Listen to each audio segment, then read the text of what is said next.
Continuemos con el tema del geodeterminismo.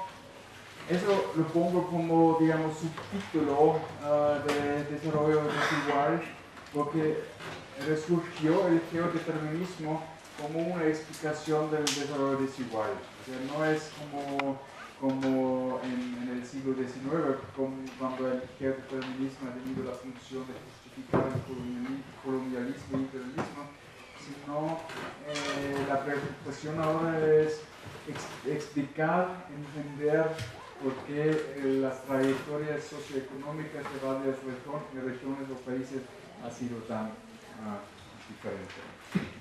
Recuerden que la definición del geodeterminismo es que actividades y características humanas están determinadas por la geografía, mientras como geografía se entienden varias cosas, algunos hacen más énfasis o hicieron más énfasis en el clima, otros en el suelo, y van a ver en el resurgimiento del geodeterminismo que aquí hay también una variedad de explicaciones que se sostienen en diversos aspectos de la geografía.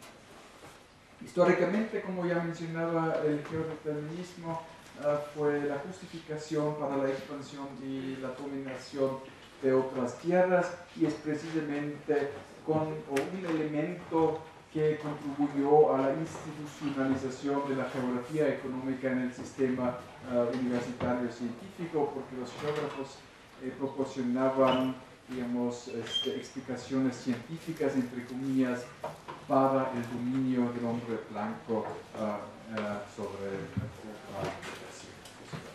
Hoy el interés se enfoca más en entender y explicar el subdesarrollo, entre comillas. Yo, por supuesto, prefiero el término concepto del desarrollo desigual. Y la pregunta es si estamos en una etapa o si vimos algo como el geodeterminismo recargado.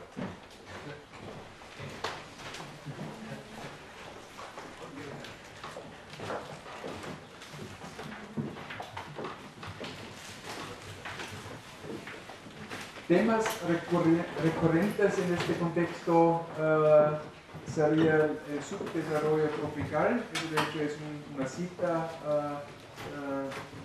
sea, de hecho existe este concepto, este término. Otro tema es países sin litoral, o en inglés landlocked countries, o sea, países que están rodeados por otros países. La maldición de los recursos, o en inglés the resource curse, es otro tema.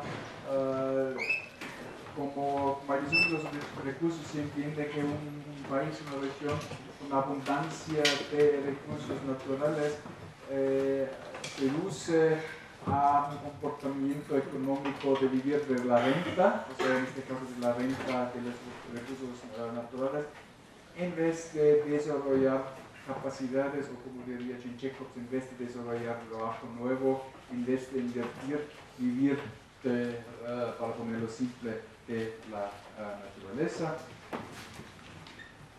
Pero repito, porque sí es importante, que hoy en día el geodeterminismo no intenta explicar las características de los seres humanos a través de la geografía, sino intenta la brecha, la desigualdad socioeconómica entre los países ricos y los países pobres.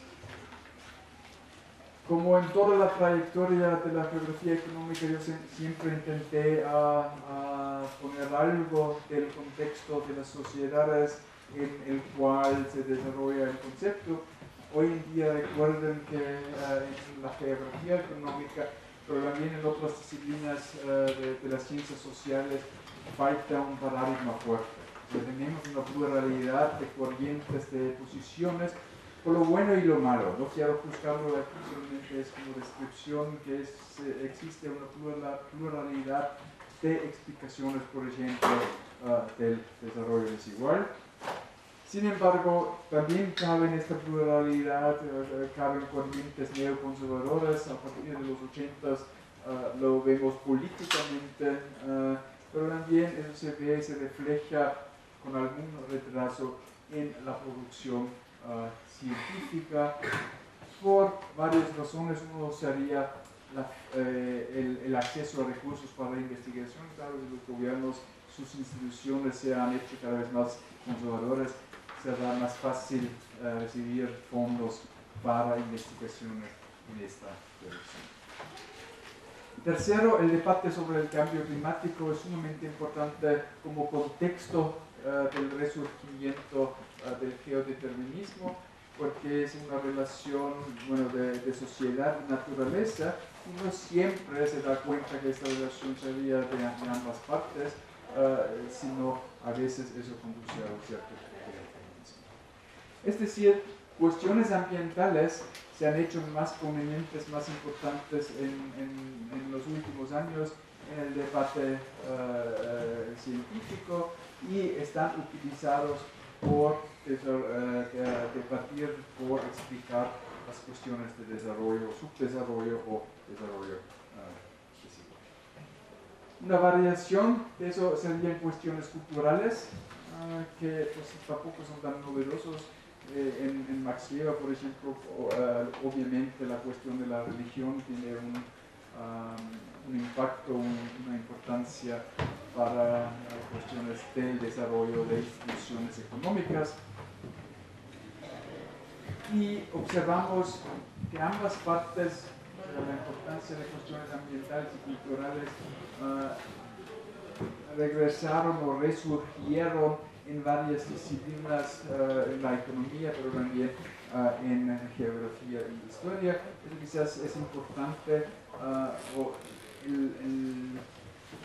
La figura más importante del nuevo determinismo no es de geografía, sino es de economía. Es Jeffrey Sachs, ahorita voy a hablar más de él, pero es hardcore economist, o sea, él realmente viene de la economía de la economía neoclásica, y hace 10 o 15 años se ha vuelto un protagonista del geodeterminismo. Antes de hablar de Jeffrey Sachs, 3 libros de gran importancia en toda esta vuelta geodeterminística. En 1997, Jared Diamond, Guns, Germs and Steel, o sea, pistolas, gérmenes y acero. 1998, The Wealth and Poverty of Nations, David Lanz, un historiador que murió hace 1 año y medio, y aquí sí está a la derecha, Neil Ferguson, Civilization, the West and the Rest. Neil Ferguson es un historiador como tipo popstar en Estados Unidos, que tiene un canal de presentaciones históricas popularizadas, y eso quizás sería una parte buena, porque sí abre, o sea, atiende un público que nunca va a leer un libro. Sin embargo, sus trabajos científicos también son semipopulares, y él vincula cuestiones ambientales con cuestiones culturales en la explicación por qué fue Europa que iba a dominar el mundo, y él está justificando. O sea, él sería la figura más cercana al determinismo anterior en justificar la superioridad de los blancos de Europa, mientras los otros dos, Jared Diamond es biólogo y Lanz, como he dicho, es historiador. No voy a hablar de Neil Ferguson, porque por las razones ya mencionadas me parece demasiado ajeno de un trabajo serio científico, mientras los otros dos, aunque no comparte sus ideas, sí me parecen contribuciones importantes para él. Diamond explícitamente toma posición en contra de explicaciones genéticas o culturales del ascenso. O sea, no es la superioridad de una raza, por ejemplo, en que él hace recurso para explicar la desigualdad en el mundo, sino I say the answer is location, location, location. Es geografía, localización, etcétera, etcétera. Tiene varios aspectos en este, oportunidades geográficas que facilitaron el crecimiento poblacional y económico. Y claro, hablando de oportunidades geográficas, estamos ya más cerca del posibilismo de Vidal de la Plage de Francia que al geodeterminismo de Ratzel en Alemania, por ejemplo. Pero si se lee todo el libro, sí, el mensaje sí está bastante claro, que estas posibilidades condujeron a ciertos resultados. Por ejemplo, factores biológicos, plantas con mucha proteína para la nutrición de la población, un clima no húmedo, que es un clima más sano, provoca menos enfermedades y por ende menos muertes. Animales más fáciles para domesticar, lo que empujó las economías y permitía una división del trabajo más elaborada. Y luego un factor de la geografía física, que los cerros en Europa no son norte-sur, sino oeste-este. Eso permitía la migración, la movilidad oeste-este y facilitaba la transferencia de recursos, sobre todo de conocimientos. Es realmente una explicación que los cerros actúan, si fuesen norte-sur, actúan como barreras, como los Alpes, por ejemplo, oeste-este, permitieron intercambio este-oeste. Por el otro, y es un poco quizás contradictorio, dice que Europa tiene geográficamente muchas desventajas. Tiene muchas barreras geográficas, como muchos ríos y montañas, y estas barreras, estos limitantes, condujeron a lo que se llama balcanización. El término balcanización es conocido, a una balcanización en Europa, o sea, no emergió un reino grande sobre Europa, sino muchos estados más o menos pequeños. Y estos estados fueron en competencia, y la competencia les obligó a innovaciones. Entonces, vemos aquí un argumento que parte de la estructura física de Europa a una lógica social, como los ríos y las montañas influyeron en la formación de estados nacionales, influyendo en su tamaño, y la mera existencia de varios estados en competencia creó un ambiente de innovación. Segundo, Michael Lenz, historiador, The Wealth and Poverty of Nations, Why Some Are So Rich and Some Are So Poor. Él también maneja una combinación de argumentos ambientalistas y culturalistas, o sea, no solamente se sostiene en la geografía como Diamond. Figura prominentemente en su trabajo La ética protestante, es un tema bien conocido, y también que Europa ha tenido ventajas geográficas como el clima no húmedo, suelos que daban para 2 cosechas al año, la topografía que facilitaba el intercambio, y la vegetación, aquí otra vez el mismo tema, plantas con mucha. Yo introdujo estos dos autores principalmente porque son como un fundamento para los argumentos que ha desarrollado después Jeffrey Sachs. Y Jeffrey Sachs primero toma como el clima como factor más importante de explicación para el subdesarrollo, y eso toma Diamond. Jeffrey Sachs yo no sé si tan conocido es la persona, el nombre, aquí también entre los más jóvenes. Es economista, actualmente director de un instituto, de Earth Institute en Columbia University. Es una estrella del discurso anti-pobreza aquí con Bono. Y si buscan estos dos nombres en Google Imágenes van a encontrar muchas de estas fotos. Yo no sé quién de esos dos tiene más información o más conocimiento sobre pobreza. Importante. YouTube por los viajes a lo mejor, pero Jefferson también viaja mucho. Bueno, lo interesante en la biografía de Jeffrey Sachs es que él viene de una familia, lo que en Estados Unidos se considera como de izquierda. Su papá fue abogado laboral. El hijo estudiaba economía y se fue con la vía neoclásica, pero al 100%. Fue consultor del Fondo Monetario Internacional en los 80, en varias crisis de deuda.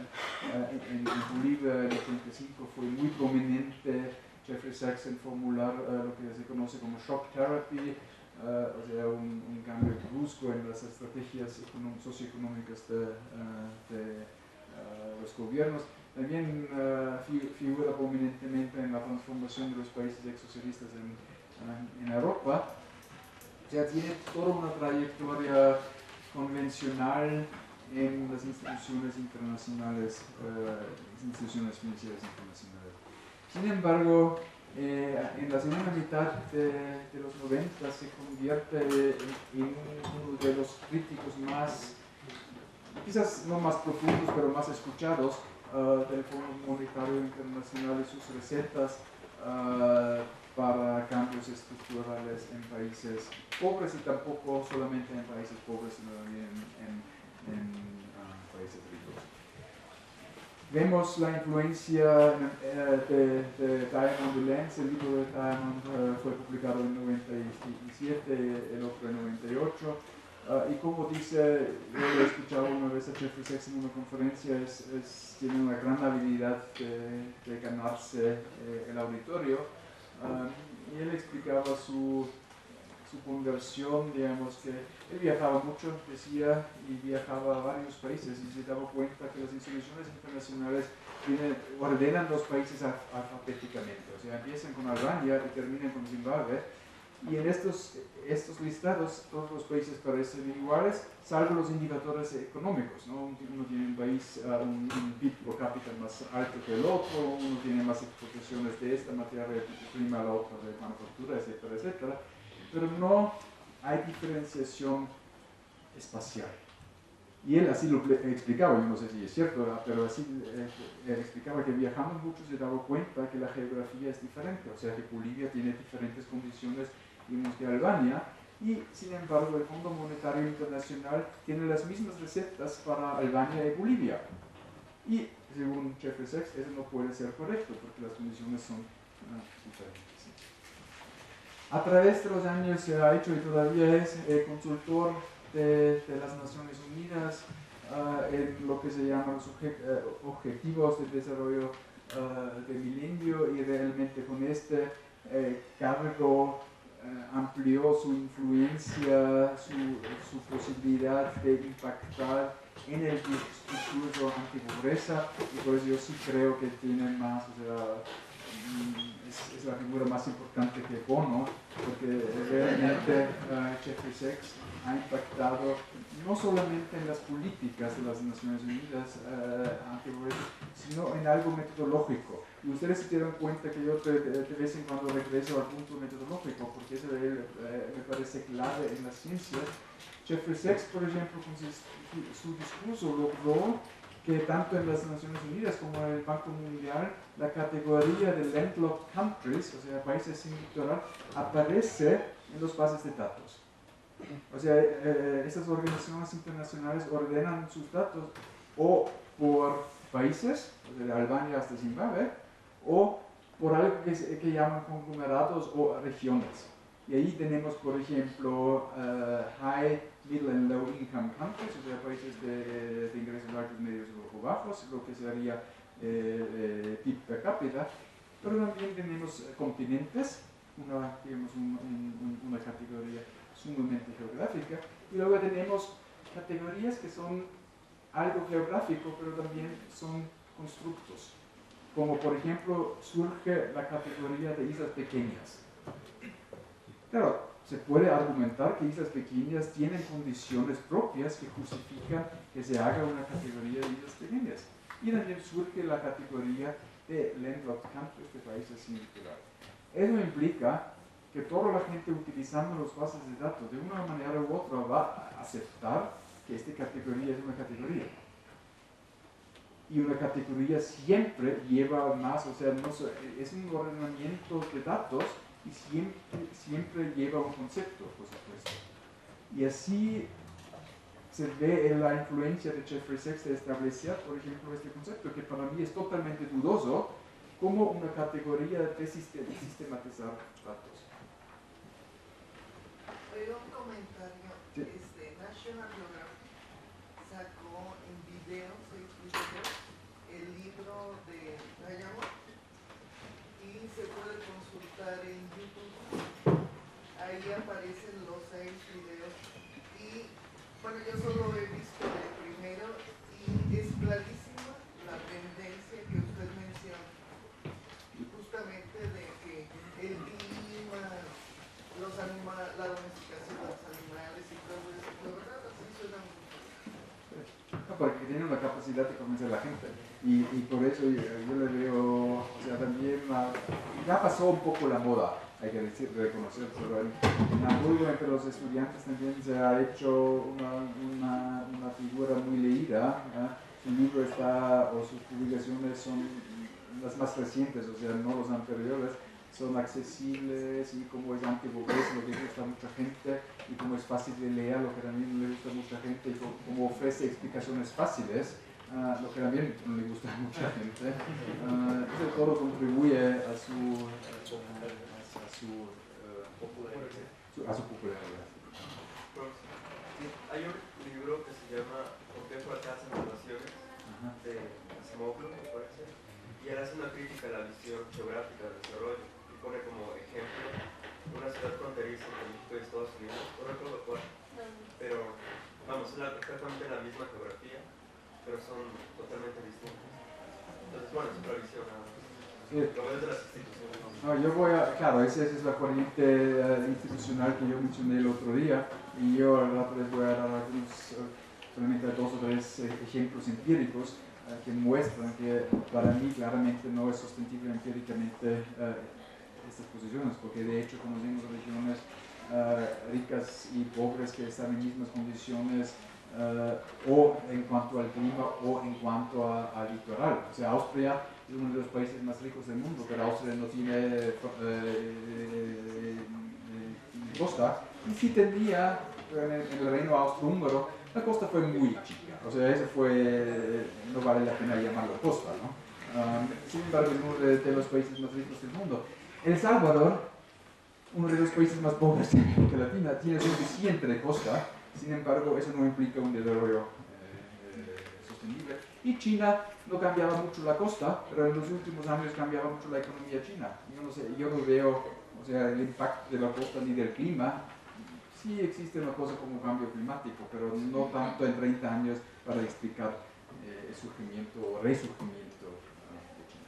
Pero me estoy adelantando. Voy aquí una cita de Sachs y luego un poco más sistematizado cuáles son sus indicadores, los factores de explicación. Dice Sachs, perhaps the strongest empirical relationship in the wealth and poverty of nations is the one between ecological zones and per capita income. La relación es entre la ecología en términos del clima y el ingreso per cápita. Economies in tropical ecozones are nearly everywhere poor, while those in temperate ecozones are generally rich.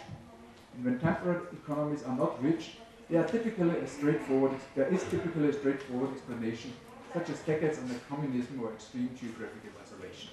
O sea, solamente el comunismo es un factor que tiene el mismo poder explicativo que la geografía.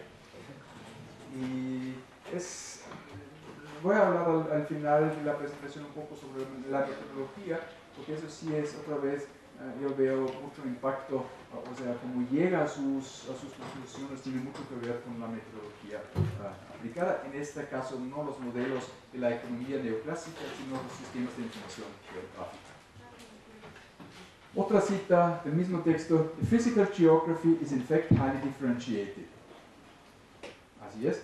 "And that these differences have a large effect on economic development. The tropics are adverse for growth, while coastal populations are good for growth." O sea que las costas tienen algo, sí es creo un argumento cierto. El 80% creo de la población humana vive a 60 kilómetros de la costa, o sea, no es un factor que no tenga ninguna importancia, pero tampoco es así que tener costa implica tener crecimiento económico y desarrollo social, y al revés, no tener costa implica lo contrario. Dice Jeffrey Sachs que esta realidad fundamental de la geografía está negado por los economistas, y en eso yo estaría de acuerdo como han visto, pero no es tan fácil como él lo pinta. Dice, y eso es tomado de un texto suyo: 2/3 del retraso económico de África es debido a la geografía. O sea, no existe, por ejemplo, una cosa como colonialismo. Bueno, para su conciencia. Y además es una explicación bastante fácil.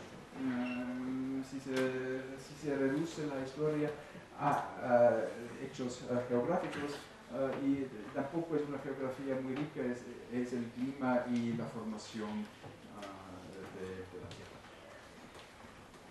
Los factores que conducen a estos 2/3 son la productividad más alta de la agricultura en zonas templadas, o sea, aquí tenemos el vínculo entre el clima y la productividad de la tierra, el suelo, la erosión, ciertas enfermedades de plantas, el grado de fotosíntesis. Aquí sí entra en materias de biología que yo no puedo juzgar, la disponibilidad de agua. La disponibilidad de agua es un gran tema en la historia económica sobre el surgimiento de industrias, pero también, por ejemplo, hay otra explicación que dice, pues donde el agua está más difícil o no está tan fácil disponible, eso conduce a innovación, a ciertas técnicas. Aquí vería otra vez el argumento de Jacobs, que problemas están para resolverlas, y precisamente es donde hay abundancia, no hay tanto incentivo de resolver problemas, entonces hay menos innovación. Las regiones europeas tienen una salud mejor, lo que tiene como consecuencia expectativas de vida más altas, una mortalidad de niños más bajas, y eso tiene económicamente un ahorro. Él hasta cuantifica el ahorro de la diferenciación en la expectativa de vida. Dice Sachs, "The differences in agriculture and public health are probably the most fundamental sources of economic differentiation." Otra vez, en mi lectura, en mi análisis, aquí totalmente falta un elemento histórico de análisis social, porque si hablo de public health, está en el mismo término, salud pública, está en el término lo social, no lo histórico, pues en Europa tampoco había siempre public health. Fue un logro de luchas, etcétera, etcétera. Claro, en Europa no hay ciertos mosquitos que son un plaga en otras regiones. O sea, sí hay condiciones físicas que son diferentes, pero cómo responder a estas condiciones es una cuestión social y la dotación de fuentes de energía para él es otro factor explicativo. Europa o ciertas regiones de Europa están bastante ricos o fueron bastante ricos de carbón, lo que facilitaba procesos de industrialización. Aquí este tema ya conocen y aquí se ve otra vez que tanto ha prestado de otros autores que la innovación tecnológica en Europa fácilmente por la misma estructura de las montañas fácilmente se podía mover este-oeste, pero no norte-sur, y así explica el retraso de África. Porque las montañas y el Mediterráneo pusieron como una barrera para que las innovaciones tecnológicas de Europa se pasaran a la África. El segundo tema de Chapter 6 desarrollado un poco después del subdesarrollo tropical es el tema de los landlocked countries.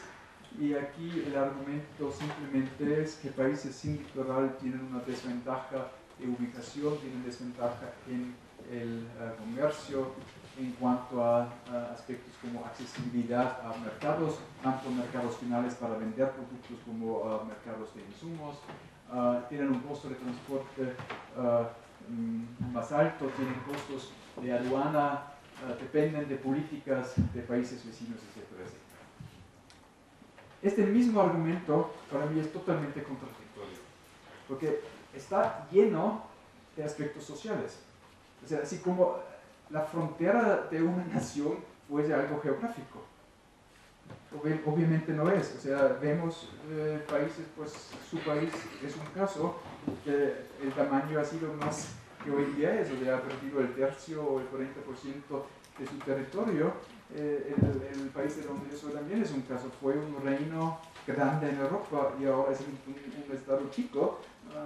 O sea, las fronteras son constructos sociales, por supuesto, y no tienen que ver con la geografía, o sea, no es, ni siquiera es geodeterminismo aquí, porque el landlocked es una categoría política y no de geografía. Sin embargo, lo que hace Sachs con eso es, está mapeando y dice, son en todo el mundo 43 países que no tienen litoral, la mayoría de ellos en África y Asia, América Latina tiene 2, y la mayoría de estos países son pobres. En África y Asia, y también en América Latina. Pues aquí faltarían El Salvador y Nicaragua, por ejemplo. Yo creo que Nicaragua es el país más pobre de América Latina, si recuerdo bien los datos. Nicaragua, ¿vale? No, creo que es Haití el país. Pues Haití, pero Haití no es América Latina, geográficamente sería Centroamérica, pero en la conceptualización cultural de América Latina no sería. Pero sin embargo, Haití también tiene bastante costa. El argumento a mí me parece, como ya he dicho, tanto ahistórico como geográfico, porque está, o sea, la equivación de estado y geografía no sé, de ninguna manera yo creo que se puede justificar. Aquí un mapa del reino austrohúngaro, como mencionaba ya, Austria tenía mar. Otro tema sería los tratados de libre comercio, porque, o sea, si aquí habla tanto de costos de aduana, de dependencia política de países vecinos, pues parece que en los últimos 30 años todo eso ha cambiado con los tratados de libre comercio. Pero si es geografía, no se puede cambiar a través de un contrato entre gobiernos. O sea, no, ni siquiera en sí mismo el argumento es coherente. El debate, por ejemplo, porque aquí está en buena tradición de la economía neoclásica que el comercio exterior es beneficioso, pero también se podría argumentar, si el país tiene cierto tamaño, cierto poder de compra, que se puede suficientemente crear demanda interna para sostener un crecimiento económico. Totalmente ausente esta idea. También el costo de transporte es variable. O sea, en el tiempo de Malthus calculaba que el crecimiento de población es más alto que el crecimiento de la productividad de la agricultura, sin tomarse cuenta que quizás la productividad de la agricultura es algo que cambia a lo largo del tiempo, que se desarrolla más la tecnología y con eso el rendimiento por hectárea o por trabajador en la agricultura puede crecer. En total, yo veo con los argumentos muy poco posibilidad de sostener el argumento empíricamente, y ahora 2 o 3 ejemplos para demostrarles que realmente es fácil demostrar lo contrario. Aquí eso sería la zona tropical. Y si vemos una variedad de economías en esta zona que no todos sufren del mismo. Pues aquí es lo que se ha llamado hasta hace poco el cinturón de la pobreza, o sea, donde el diagnóstico fue: aquí está el problema del mundo. Pues van a ver que quizás eso está cambiando. Pero aquí también vemos algunas economías emergentes. Indonesia, que fue un país dependiendo de importaciones de arroz, se convirtió en uno de los exportadores más importantes de maíz, de arroz, perdón. Eso a través de la Revolución Verde.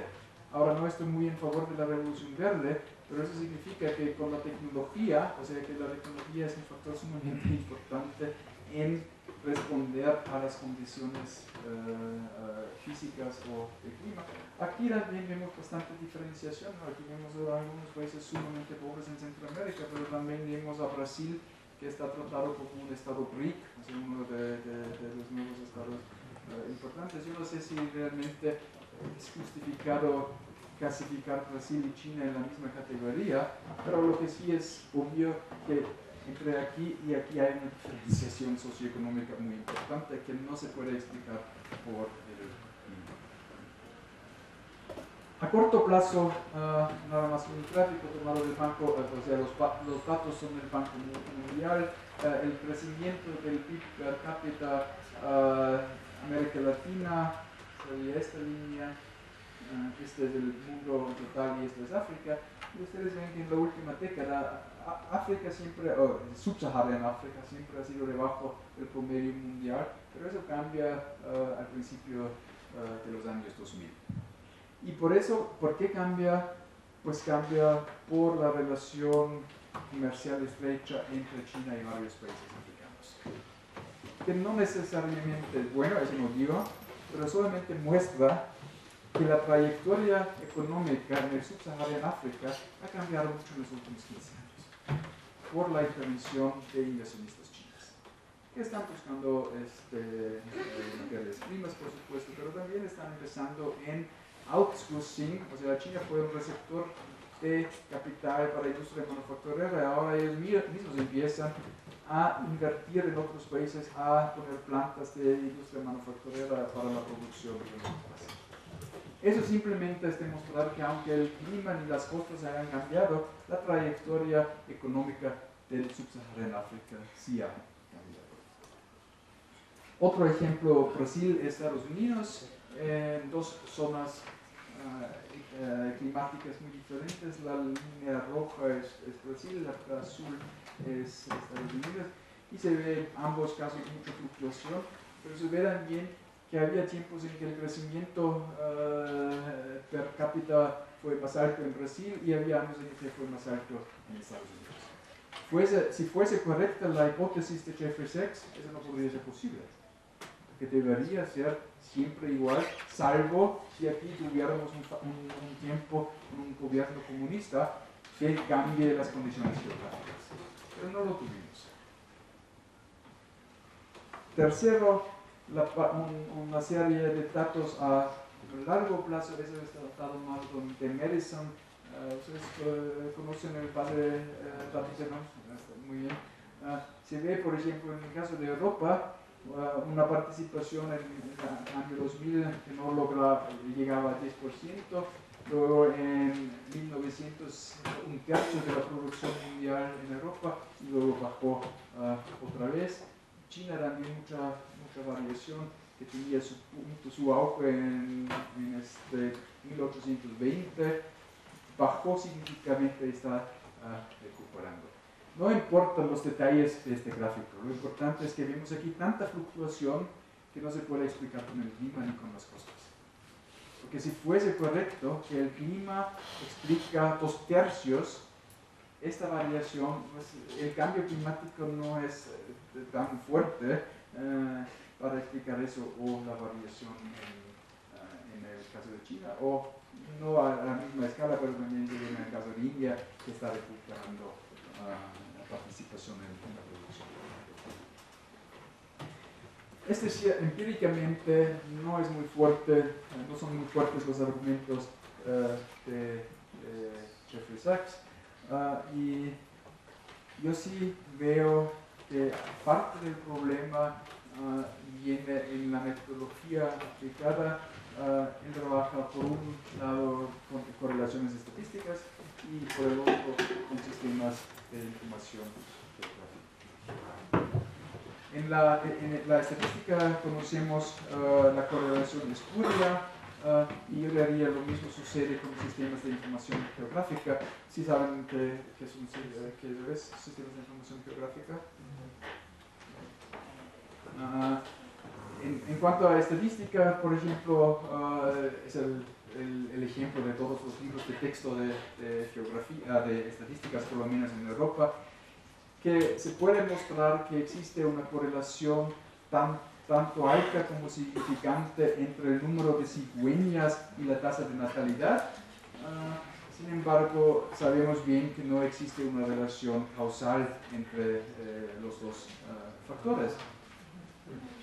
Es simplemente un tercer factor que está responsable para los demás, o sea, en el campo hay tanto una tasa de natalidad más alta como más aves, y por eso aparece como una correlación.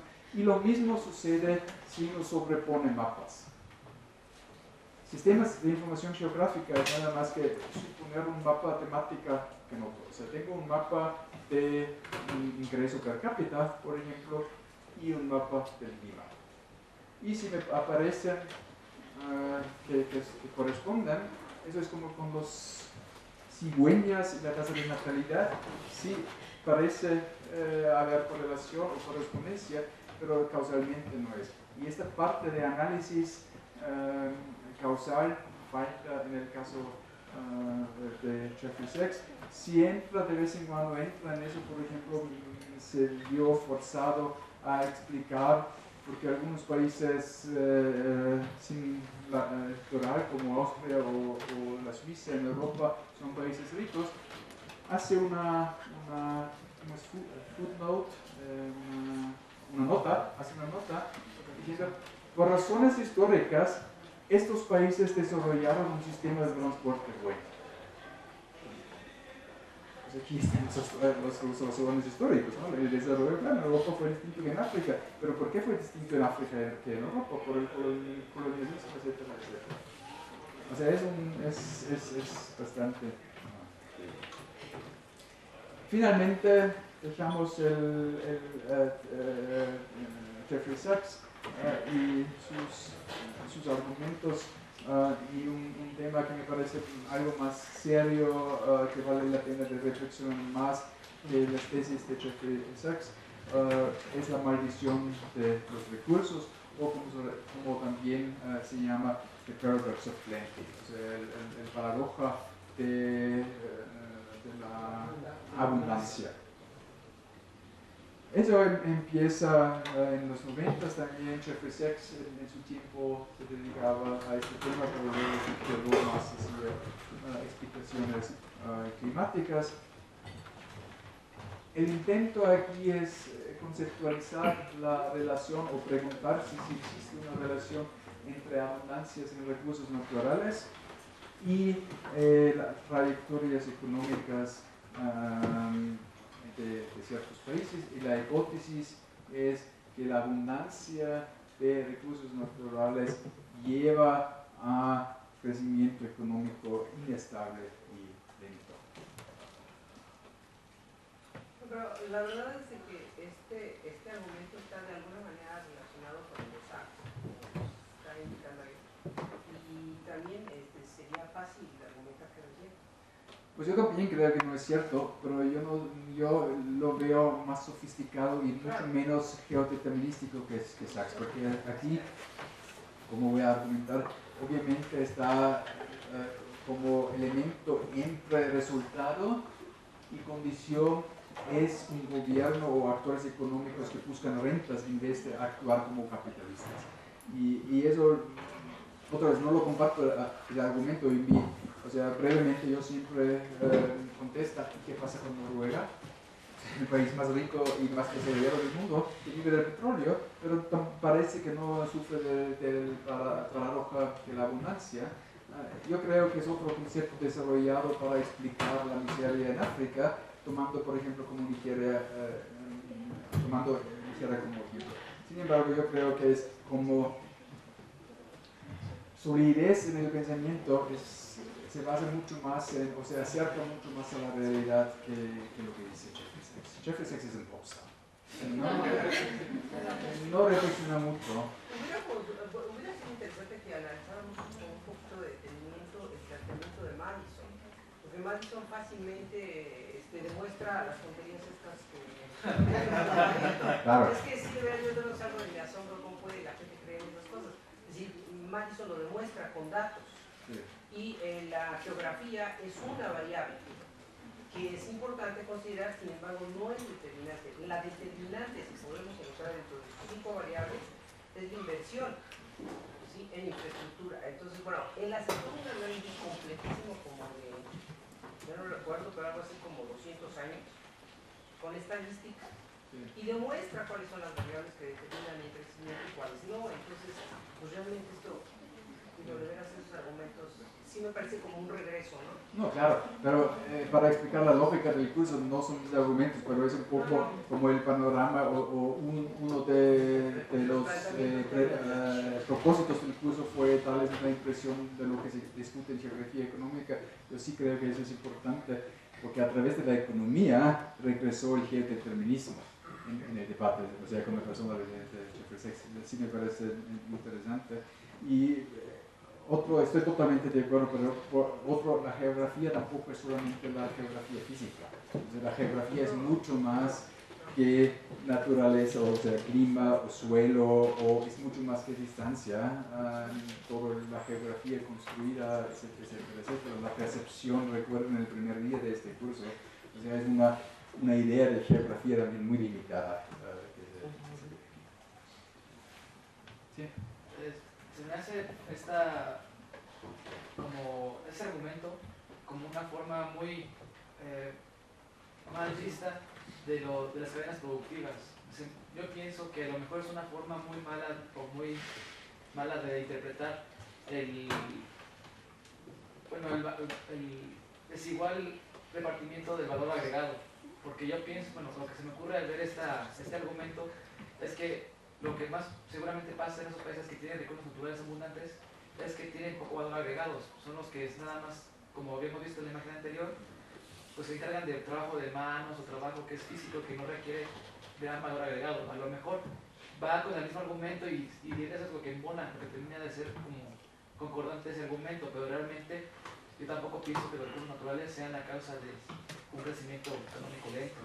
Pero claro, ese es el argumento, que la abundancia, porque es tan fácil recurrir a estos recursos, impide o no vas a desarrollar el comportamiento de inversionista ni buscar innovación si tienes la abundancia. Ese es el argumento. Y lo que a mí me parece interesante de este argumento es precisamente en comparación, porque algunos países o algunas regiones con abundancia de recursos no desarrollaron, de hecho desarrollaron economías de rentas, y eso es la parte interesante de este concepto, porque la economía de rentas es un concepto sostenido y por mi gusto sí explica muchas cosas, pero la pregunta entonces es por qué en Nigeria se desarrolló una economía de renta, y eso por supuesto no se puede desvincular con toda la historia de esta región.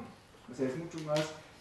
No comparto la idea que sean los recursos naturales, pero yo sí creo que esta noción es compatible, por ejemplo, con debates sobre instituciones, la geografía económica institucional, con un análisis histórico. Porque en un día la abundancia de recursos naturales se convierte en un mal, mientras ha sido un buen anteriormente, o al revés. Pues México, toda la industrialización hacia adentro, ¿cómo se financiaba?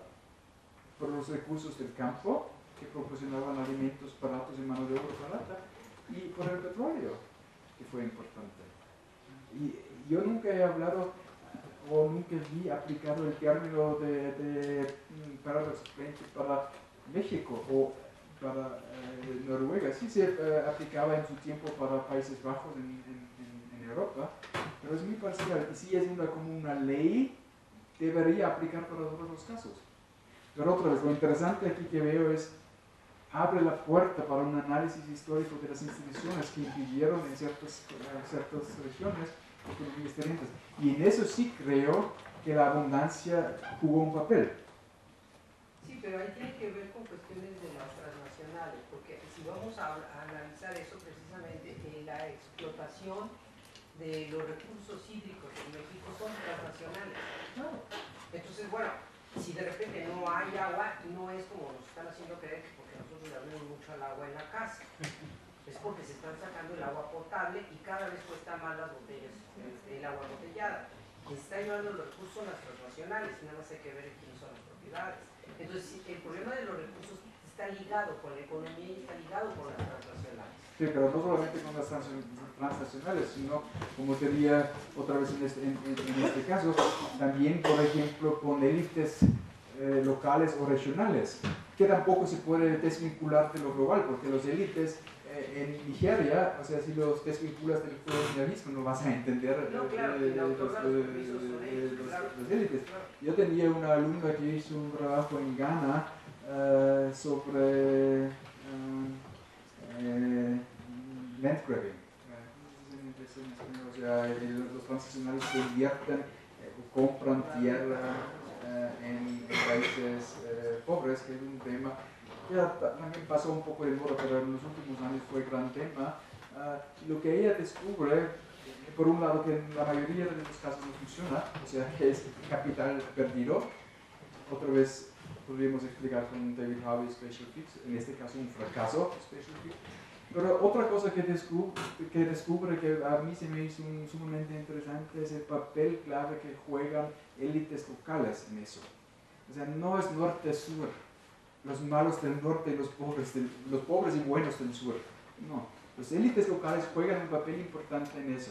Claro, los élites locales no se entiende si uno no entiende la historia de la región del colonialismo, etcétera, etcétera, etcétera. Entonces, eso también quizás sirve para explicar que una noción que yo no tomo. Pues yo hice varias veces referencia a que la economía quiere entenderse globalmente, lo que no implica que siempre se analice a lo global, pero si se analiza un caso de land grabbing en Ghana, no se entiende si solamente se enfoca en este caso, sino hay que entenderlo global.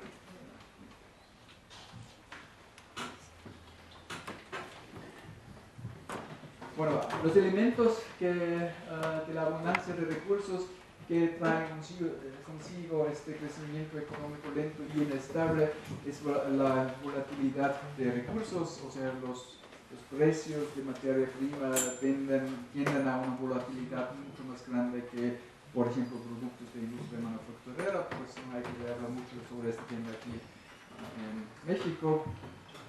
El otro punto es lo que se llama batch disease. Realmente surgió este tema a través de un análisis de problemas económicos en los Países Bajos, con un texto de 82, que la abundancia de recursos naturales, en este caso también petróleo, produce un auge de ingresos, o sea, moneda externa que influye al país, lo que puede tener como consecuencia la negligencia de desarrollar otros sectores. El otro día aquí tocábamos el tema de Dubái y el intento de reciclar los petrodólares en inversiones en turismo, en servicios al productor, por ejemplo. Eso sería el contraejemplo, o sea, utilizando el ingreso para inversiones, por ejemplo, industria manufacturera. En cuanto a la política monetaria o la relación monetaria, los ingresos de exportaciones pueden tener como consecuencia la revaluación de la moneda. Eso hace más fácil la importación de bienes y eso por ende afecta a la producción nacional, o sea, sería como un obstáculo aumentar la competencia. Tercero, la búsqueda de rentas es un tema bastante fácil. Conceptualmente, yo diría lo importante es que la búsqueda de rentas es una lógica no capitalista. O sea, el feudalismo era una economía de rentas. El capitalismo no es, o quizás en un entendimiento más profundo sí es, porque se está buscando las rentas de los monopolios, pero entendido en el concepto común, el capitalismo gira alrededor de la competencia, de la innovación, y todo eso no es compatible con buscarse rentas de aprovechamiento de recursos. Quizás en el más profundo, si el capitalismo realmente es una economía que busca el monopolio, es decir, busca renta, quizás se podría demostrar que lo que aquí se llama Dutch disease o paradox of plenty sería la esencia del capitalismo, buscar la renta de algo, pero no es como los autores de este concepto desarrollan su argumento. Una parte de eso serían estructuras clientelistas, creo que eso está bien claro, no hay que discutirlo mucho. Y con eso terminaría eso. Otra vez, pues ya mucho de la conclusión ya lo discutimos, solamente quería repetir, yo creo en todo lo que es el resurgimiento, el regreso del geodeterminismo. Este concepto para mí tiene más solidez y aporta más para una discusión sobre el desarrollo desigual, para explicar casos particulares, pero siempre y cuando se vincula con A, la historia, y B, lo social, lo que por supuesto no se puede separar, o sea, con procesos realmente concretos, por qué Nigeria el petróleo es un problema y por qué Noruega no lo es. Bueno, estará como 30 minutos de discusión, espero que lo aprovechen con preguntas, pero también con comentarios. No tuvimos mucho espacio para discusión aquí, pero hoy sí lo tenemos. Yo sí me gustaría retomar un poco el planteamiento de Sachs, especialmente aunque de Wagner también lo se relaciona. Es decir, el planteamiento de los recursos tiene que ver con una cuestión ideológica, definitivamente. Entonces, toda la metodología está basada en comprobar una hipótesis que es falsa, pero no es una cuestión metodológica el estarlo planteando por error, es una cuestión ideológica. Es decir, tratar de una correlación mecánica o estadística o convertirla en teoría no es un error metodológico, es una razón ideológica. Sí, pero el error metodológico el error metodológico está, claro, detrás de eso es un supuesto ideológico, pero la misma metodología lo facilita seguir con este error y no comprobar lo contrario, porque es muy sugerente, como los mapas que les mostré el primer día, ¿no? Eso es muy sugerente, y de ser muy sugerente, de eso surge su popularidad, y por eso yo hago tanto énfasis en cuestiones metodológicas, porque por un lado, con cierta metodología se logra solamente ciertos resultados. O sea, algunas cuestiones o temas requieren de ciertas metodologías y impiden otras cosas. Eso no quiere decir que lo cualitativo es mejor o peor que lo cuantitativo, y dentro del cuantitativo sistemas de información geográfica sean mejores o peores que estadísticas. No, cada uno tiene sus logros y sus limitantes. Y segundo, claro, la cuestión ideológica es obvia, pero si él se hubiera puesto el desafío, por ejemplo, de analizar un caso concreto, un análisis Albania-Bolivia, dos casos con un análisis histórico comparado, nunca hubiera sacado estos resultados. No se sostiene. No se sostiene. Y ahora el planteamiento de los recursos que se pretende tomar como base de explicación del no desarrollo, pues evidentemente que tiene su origen en la colonia y tiene su origen en el seguimiento que han hecho los países altamente desarrollados de la extracción de esos recursos. Sí, evidentemente que con el apoyo de los gobiernos locales, pero sin duda alguna hay una responsabilidad de las transnacionales y de los gobiernos externos. Porque, por ejemplo, ahora se argumenta que lo que queda, porque ya queda una parte pequeña, de la Amazonia en Brasil, se le tiene sancionado en términos internacionales a Brasil porque quiere seguir talando la Amazonia, cosa que evidentemente no está bien. Claro, pero cuando lo han hecho los otros en la Amazonia y en sus países, entonces nadie los ha sancionado. Entonces ahora, ¿por qué le impiden a Brasil utilizar sus recursos? Y bueno, dicen que ese es un problema no solo de que le está afectando a Brasil, sino al mundo entero, y entonces ahora es el malo de la película. Y yo digo, no, es que están moviendo metodológicamente un argumento teórico que no sirve para seguir explotando unos recursos naturales. Y eso es finalmente lo que está haciendo Sachs. Sí, pero aquí entramos también en un debate que éticamente para mí resulta muy difícil. O sea, yo diría que todos estamos de acuerdo que el trabajo de niño hay que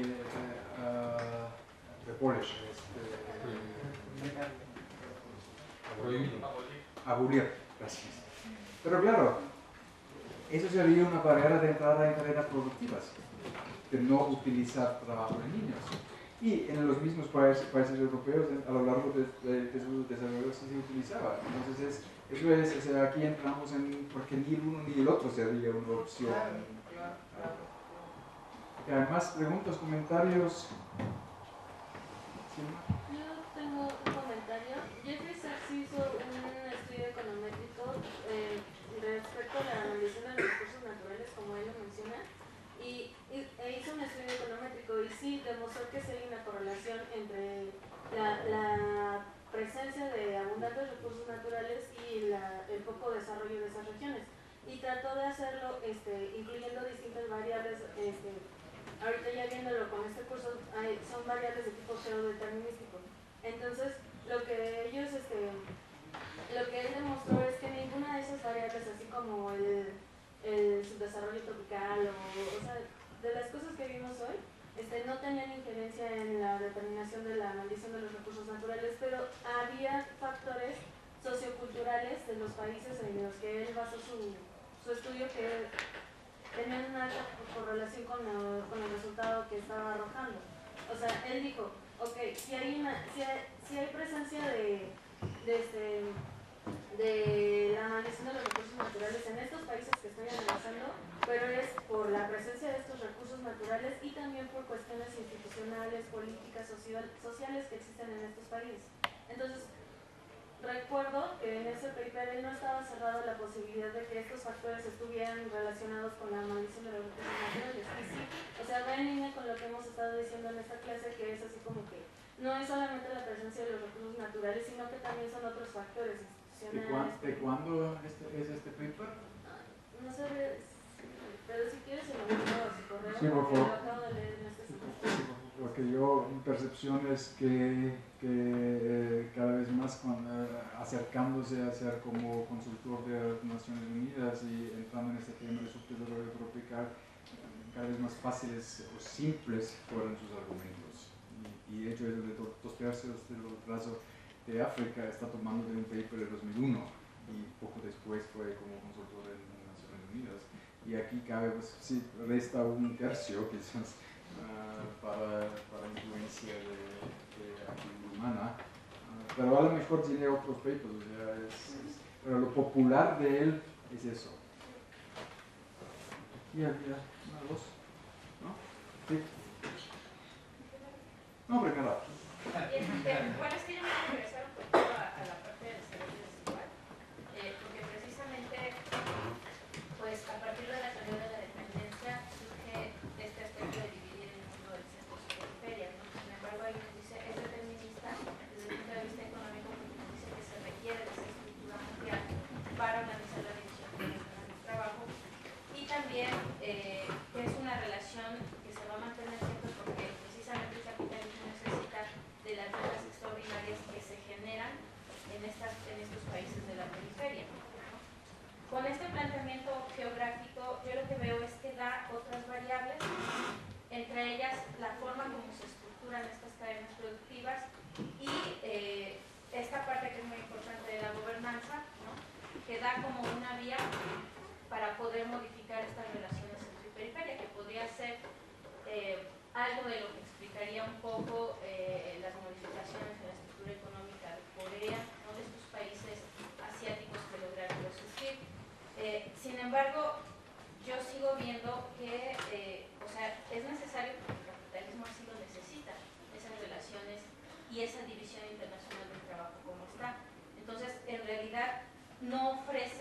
de la misma forma, o sea, no hay, por decirlo así, como una vía de salida.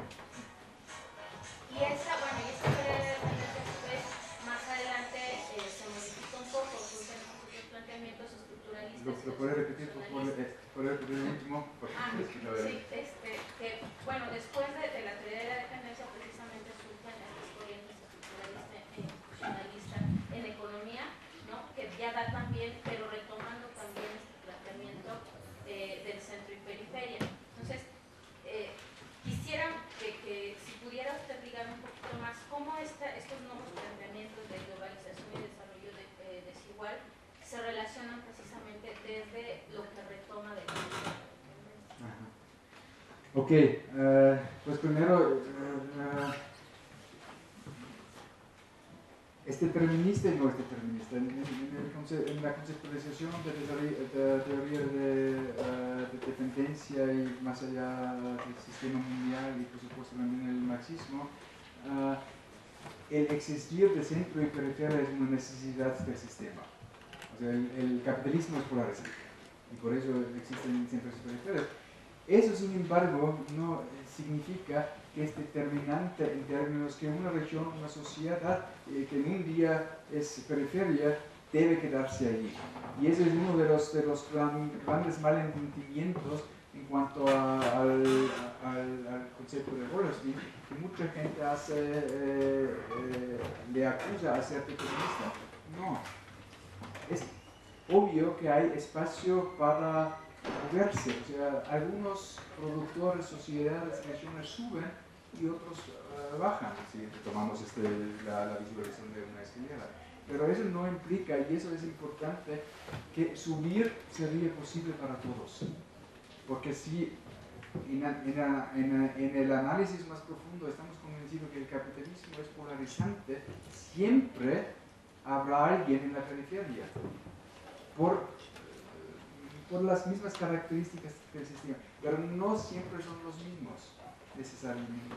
Vimos, si recuerdan el gráfico este de China,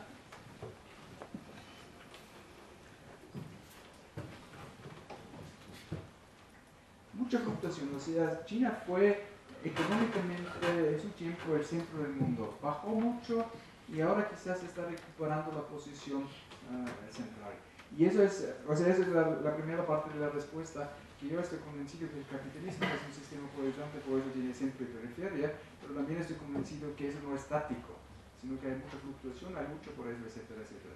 Segundo, cómo la globalización afecta a eso. Bueno, eso depende un poco, depende totalmente de la perspectiva. Por ejemplo, en los estudios de cadenas productivas, las corrientes que hoy en día son dominantes son los que lo ponen como si fuese upgrading una opción para todos. Y el mismo Garefi, que viene del sistema mundial y análisis más estructural de la economía, claro, si le preguntas, te contesta que no es opción para todos, pero si lees tu texto, es como la ilusión de que sea posible para todos.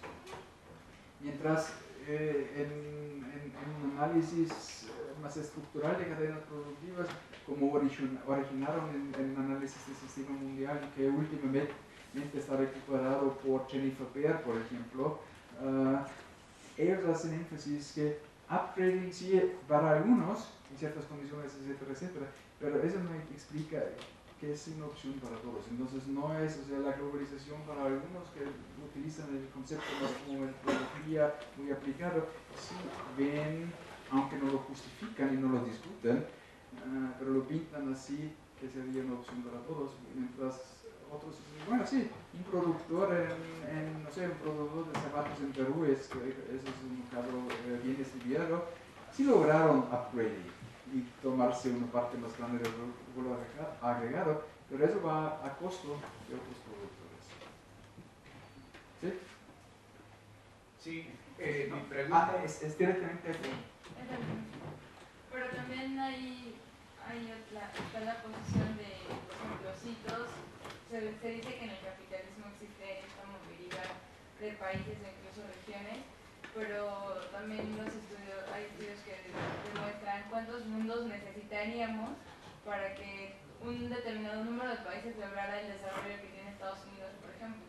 Sí, Entonces, hay ciertos candados como de medio ambiente, de cambio climático, incluso de tamaño de la población, cuánto es la sustentabilidad para mantener a una población tan solo en garantizar su seguridad alimenticia. Entonces son también muchos candados y muchos puntos que se han puesto en el debate de la movilidad dentro del capitalismo, porque si lo hemos visto y también usted lo mencionó cuando habló de las ciudades, la movilidad que existe al interior de las ciudades, de lo mismo de centro a periferia, es lo mismo dentro del capitalismo global. Pues yo estaría de acuerdo con la mayoría, que es obviamente está bastante claro que hay límites ecológicos a la producción o más bien al consumo, pero otra vez aquí también influye el estado de arte en la tecnología. Se puede producir energía de una manera mucho más sustentable que hoy en día lo hacemos, y es tecnología conocida, o sea, no es tan secreto, es simplemente falta la voluntad política y económica de imponerlo. Con lo que no estoy de acuerdo es el tamaño de la población, no tiene mucho que ver con eso, es el nivel de consumo y cómo se produce lo que consumimos. No es, o sea, sí sé que algunos autores manejan ciertos datos, el límite poblacional del mundo, de la sustentabilidad, etcétera, etcétera, etcétera, cual eso no es cierto. Si comparamos, por ejemplo, las emisiones por persona en Estados Unidos con Europa, con Japón, con América Latina, vemos una diferenciación enorme. Es el consumo y cómo se produce el consumo.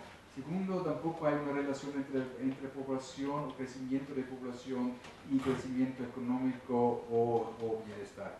Eso se repite y repite y se repite. Es un poco como con los trabajos de Sachs. Es fácil, con 2 o 3 correlaciones puedes demostrar que el crecimiento de la población no tiene que ver con el crecimiento económico. Al revés, en muchos casos existe una correlación positiva. Entonces, en eso no estoy de acuerdo, pero ahora sí. La pregunta es, toda esta ideología, porque ya llegamos a esa conclusión, con argumentos técnicos, esta ideología lo que permite no es más, primera pregunta, mantener el capitalismo que salga de sus crisis. Esa sería la primera pregunta. La segunda, esta también es una ideología que sirve para abrir, desviar y crear comercio. ¿La considera usted así? Porque cuando veo que pone usted en los tratados de comercio, no es más que una ideología que se complementa con David Ricardo al decirnos que es muy bueno tener el libre comercio, y ya no digamos el endeudamiento constante que tienen las naciones que tienen recursos naturales. Ya nosotros lo vivimos, le dijeron a un presidente de aquí, le dijeron, oiga, métale dinero al petróleo para que así lo saque y pueda disfrutar de la riqueza. Y lo que pasó fue que ya después ya no tenía con qué pagar, ¿verdad? Aún teniendo petróleo. Pues la pregunta es, el endeudamiento, el constante endeudamiento, esta ideología lo que permite es que los países se endeuden. La pregunta es, esta ideología permite decirle a todo, es muy bueno el tratado de libre comercio, la integración económica. Por ejemplo, ahorita México lo están llevando a la integración económica, ya con Europa, no puede ni con Estados Unidos surtirlo, y se va con Europa, con China, con todo el mundo anda regalando recursos, porque eso es lo que hay, o mercados, regala su mercado. Aquí vemos que zapatos chinos y todo esto, y le regalamos el mercado. Preferimos matar la industria zapatera mexicana que a los chinos, ¿verdad? Pero es esta la ideología. La pregunta es, ¿esta ideología sirve para esto? Para desviación de comercio, creación de comercio, integración económica, endeudamiento a las naciones y sobre todo en el caso mexicano. Sí, para ambas preguntas yo solamente puedo especular sobre las respuestas, porque no lo he pensado así en profundidad. Pero en la segunda yo diría, pues a lo mejor el concepto de Sachs teniendo Kant es una parte de argumentar en favor de comercio libre. Porque claro, un elemento que él pone es el costo de la fricción del mercado, ¿no? Aduana, etcétera, etcétera. Y claro, eso se reduce con un tratado de libre comercio. Sin embargo, no veo que juega un papel importante de explicación. O sea, es más, está enfocado más en... Y de hecho, y eso ya me da para la primera pregunta, para contestar eso, ¿por qué y para qué sirve? Uno necesitaría estudiar con mucho más profundidad la persona de Sachs, donde surgió su concepto, en qué momento empezó a aplicarlo. Y yo creo, y eso es bastante personal, o sea, no es un argumento científico sostenido, yo creo que lo personal en estas redirecciones puede jugar un papel bastante importante. Nada más una cosa, o sea, si tú eres economista de Harvard o de MIT, si estás una persona conocida, pero otra cosa es viajar con Bono y estar todos los días así en el glamour de ser estrella. Yo no sé hasta qué punto eso ha influido más que, por ejemplo, promover el comercio de libre, los tratados de libre comercio. Haría falta un análisis, digamos, psicológico hasta de persona. Yo no creo que estos conceptos sirvan a sacar el capitalismo de la crisis. Yo imagino, pero imagino, o sea, eso no es científico, no es resultado de razonamiento profundo, pero yo imagino que hay mucho descontento con las políticas antipobreza porque nunca se ha atacado la razón. Pero se inventaron miles de cosas y pasaron las modas y la gente sigue siendo pobre en algunas partes del mundo. Entonces, sí hay gente realmente preocupada por eso. Puede ser que se equivocan en sus respuestas, pero yo sí creo que algunos realmente son preocupados. Y yo diría que hay gente que trabaja en Naciones Unidas, algunos de ellos serán. Pues es surge un economista que les dice, pues es por la geografía. Y se lo creen. Y después de 10 o 15 años se dan cuenta, pues no fue la geografía, será otra cosa. Quizás tan simple es, pero yo no sé, estoy especulando, pero yo no veo que es digamos, un gran plan detrás cómo sacar el capitalismo de la crisis o cómo promover más el libre comercio, etc. Quizás son más detalles históricos que condicionaron este libro de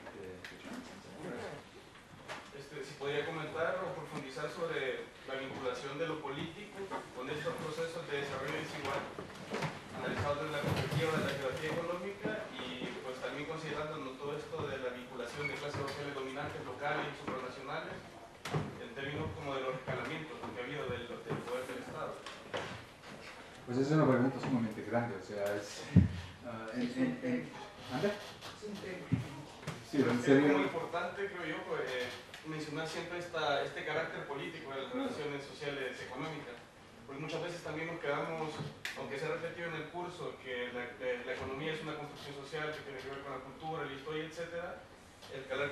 Pues considero yo, ¿no?, a partir de la literatura que he revisado, que el carácter político es fundamental.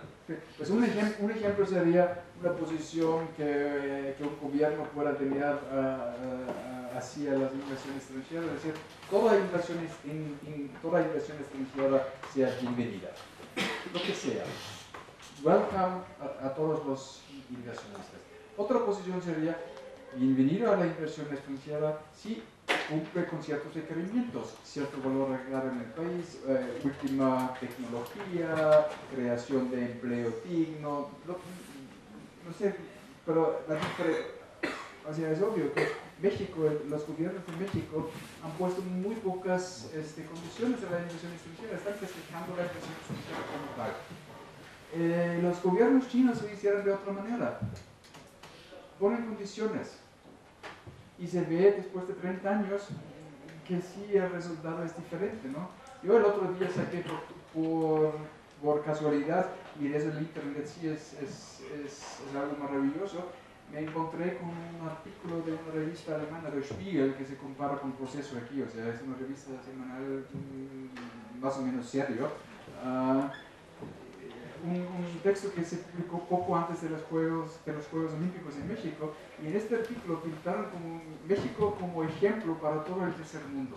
O sea, México una democracia estable, México un país económicamente emergente, y termina el artículo, China nunca va a lograr eso. Lo chistoso, claro, es leerlo hoy en día. Yo no digo que el periodista estaba mal informado o malo. No, eso fue el pensamiento del tiempo, ¿no? Desde entonces México fue como ejemplo. Pero la política sí ha sido muy diferente en estos dos países, en estos dos resultados. Pues uno podría hacer referencia a muchos más ejemplos, pero yo creo que la necesidad de políticas económicas, políticas industriales es obvio. O sea, siempre existen esas políticas. Si el Estado se mete o no se mete, es su política. O sea, no existe una cosa como la economía hay aquí y el Estado allá. No, permitiendo a los inversionistas hacer lo que quieran es una política. Requerir cierto comportamiento en cuanto a valor agregado, a formación de mano de obra o lo que sea, es otra política. Yo no sé si eso es una contesta, seguro es muy parcial, pero... el otro día empezamos a hablar sobre los países nórdicos en Europa. Eso obviamente también es una política. O sea, el Estado, concebir el estado de bienestar no solamente como algo social, sino como un instrumento económico. La liberalización de los flujos de moneda es una política, etcétera, etcétera, etcétera. ¿Más preguntas, comentarios? Bueno, tomando en cuenta que el geodeterminismo empezó como una concepción política porque tenía que ver con territorio más que con... Entonces, bueno, también podemos decir que un gran país, o sea, un país con un gran territorio no necesariamente tiene que ser rico, ¿no? Y viceversa, países muy pequeños como por ejemplo Suiza o Austria o incluso Luxemburgo y demás, pues tienen mucha riqueza sin tener tanto territorio, ¿no?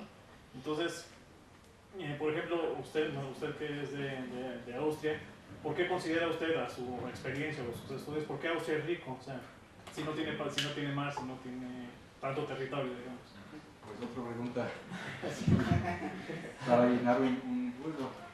Bueno, mira, el gran debate, o sea, para mí no es porque Austria es rico, sino porque Europa es rico. Y Austria obviamente es parte de eso, y Austria económicamente es un apéndice de la economía alemana, pero Europa es rico porque yo voy a mencionar solamente dos insumos de la conquista. Primero, la papa. Lo trajeron los españoles de lo que hoy en día se conoce como América Latina, y la papa realmente apoyaba mucho la alimentación de la clase obrera, o los pobres, que desde entonces todavía no se llamaba clase obrera, de los pobres, modificar la dieta, hacerlo más, ampliar la variedad de la dieta, de las proteínas que la gente consumía, y en aumentarlo. O sea, dos factores, la variedad y en aumentarlo. Eso hizo que la gente fue más resistente a trabajos, por ejemplo, y podía trabajar más. Ese es un insumo que historiadores sociales prestan bastante atención, que la base alimentaria fue más rica después de la conquista que antes. Segundo, la plata. No fue eso, ya mencioné el otro día, no fue tanto la plata como valor, sino la liquidez que daba a los mercados emergentes, no mercado emergente en el sentido de hoy, sino a los mercados desde entonces en Europa. Realmente fomentaba el comercio en moneda, y eso creó estimuló la producción. Si retomamos la idea de Chenchekov, en una ciudad se produce, se comercia, se hace mejor. Sin la posibilidad de este comercio, el nuevo trabajo surge. Pero desde entonces el comercio necesitaba la moneda en moneda. Y eso también había historiadores que intentaron cuantificar el impacto de la plata, pero lo parece que lo más importante no es el valor así, sino la liquidez. Entonces, con todo eso, Europa empezó un auge económico, pero claro, se pregunta por qué los chinos que tenían la misma tecnología, por ejemplo, en los naves, mucho antes que los europeos, que los chinos tenían fusiles antes de los europeos y no conquistaron el mundo. Y no soy suficiente experto de realmente contestar con profundidad la pregunta, pero parece que un argumento fuerte es que China tenía, como se dice, sus Américas internas. O sea, la expansión fue hacia adentro, como fue un reino así enorme, mientras en España y en Portugal, pero sobre todo en España, eso no fue la opción. O sea, la expansión necesariamente, bueno, necesariamente entre comillas, fue hacia afuera.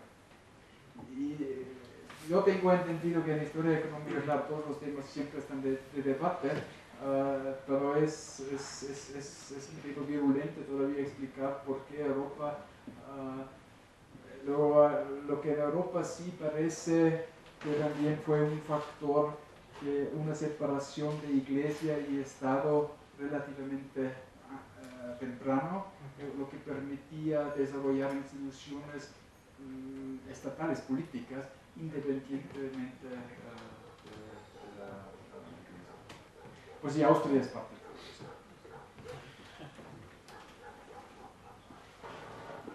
Si no hay más, me despido para hoy, nos vemos otra vez mañana por la mañana. Y mañana trataremos la crisis.